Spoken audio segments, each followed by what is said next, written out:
Hi, my name is Charles Malky, biologist and plant expert with Ivory Organics, where we grow cool plants, and author of Saving the World with the Home Garden. And today's lesson is coming to you from Paula Thomas of Gapey's Grub, located in the Pacific Northwest in Grow Zone 8B.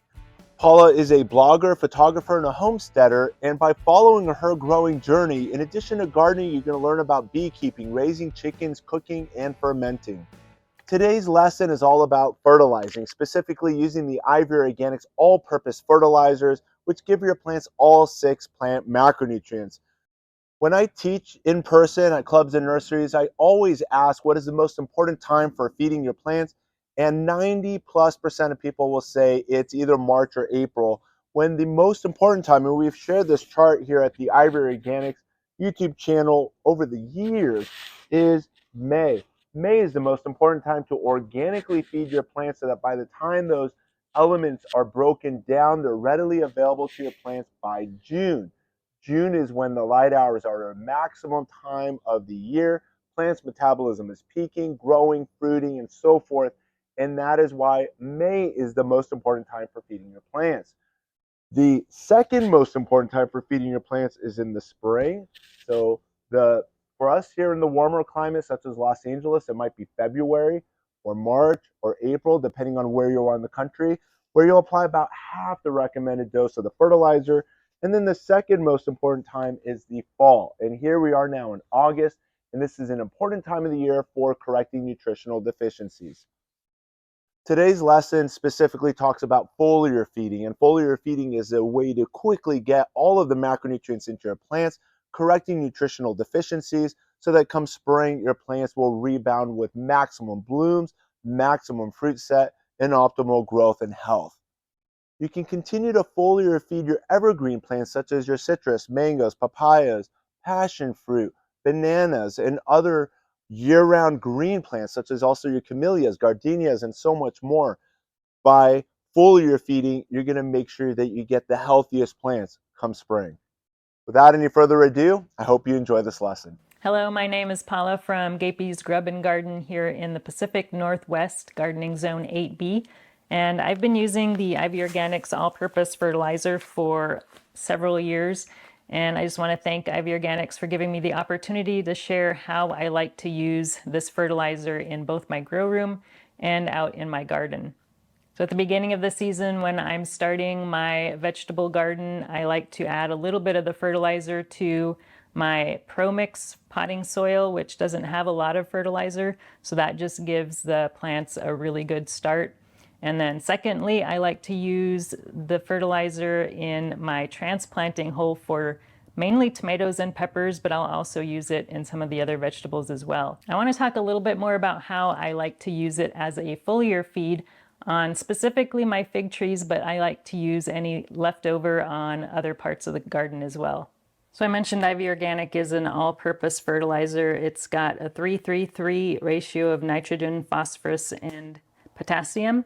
But one of the things that the Ivy Organic fertilizer has that not a lot of other fertilizers have is the additional micronutrients of calcium, magnesium, and sulfur that plants need. So this is really great for especially things that are in containers that may not have those specific nutrients available. So I like to use this in all of my container grown figs and tomatoes.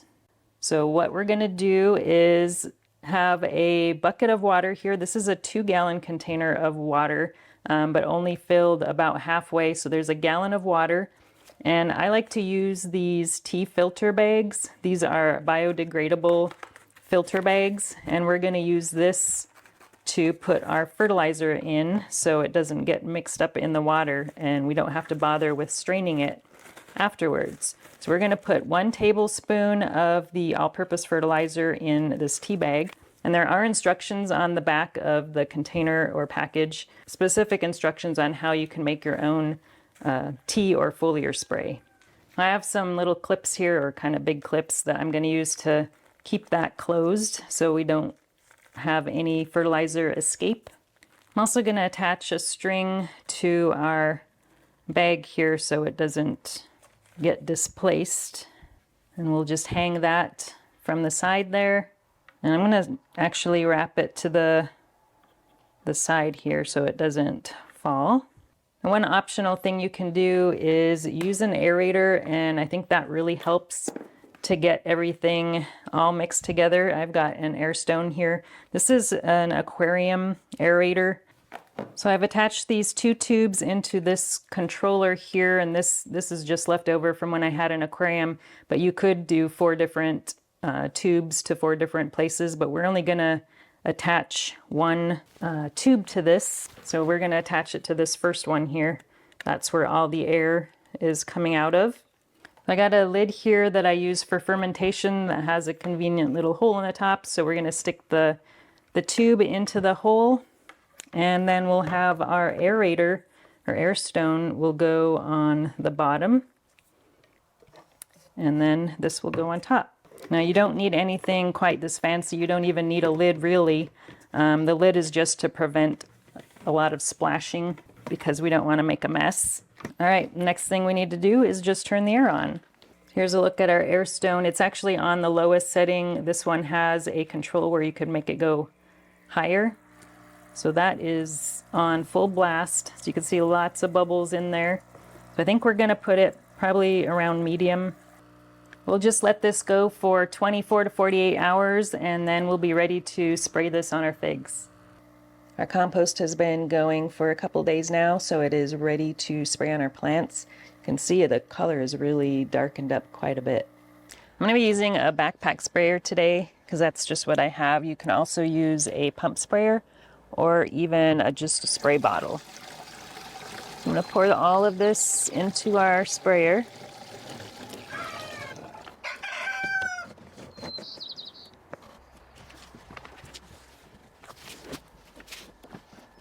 In case you can't tell, it is very early in the morning. It's 6 a.m. here in the Pacific Northwest, and this is the ideal time for foliar feeding your plants. The plants' leaves have pores on them just like our skin that open and close throughout the day, and in the morning is when they're open, and they use those pores for exchanging gases and photosynthesis, but that's also what they use to uptake nutrients. And the majority of those pores, or stomata as they're called, are on the bottom side of the leaves. So you want to make sure that when you're spraying your plants to spray the underside of the leaves, because that's where they will uptake the most nutrients. As far as how often I do this, I usually do it probably around 3 times a year, starting in the spring and then applying about every 3 or 4 weeks. This is probably going to be my last foliar feeding of the year. All right, I think we are ready to spray.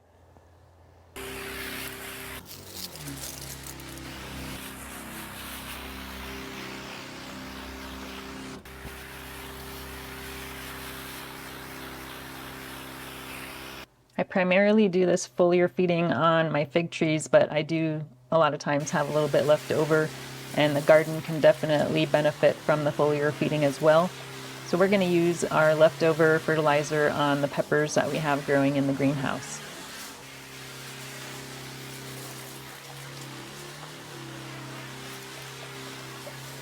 I hope you learned something today about foliar feeding. It's really the quickest way to get nutrients into your plants, especially if they're nutrient deficient.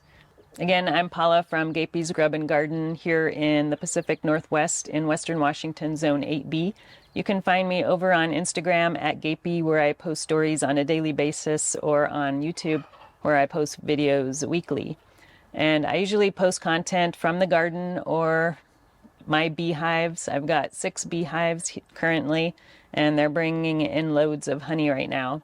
I also share some preserving and fermentation techniques as well. I hope your gardening season is going well. If you have any questions at all about gardening, preserving, beekeeping, please reach out and let me know. I'll see if I can help. Thank you, Paula and Gapey's Grub, so much for that educational lesson. This was one of the most thorough and professionally presented discussions on foliar feeding, and I hope you learned something new. For those of you that are new to Ivory Organics, I hope you take a second to subscribe and hit that push bell notification to stay connected to all of our educational lessons as soon as they become made available. And also, I encourage all of you to support our dear friend Paula as well by following her YouTube channel and Instagram and her blog, and all of our other social media platforms you can find in the video description below. As always, keep growing with Ivory Organics and wishing you all happy gardening.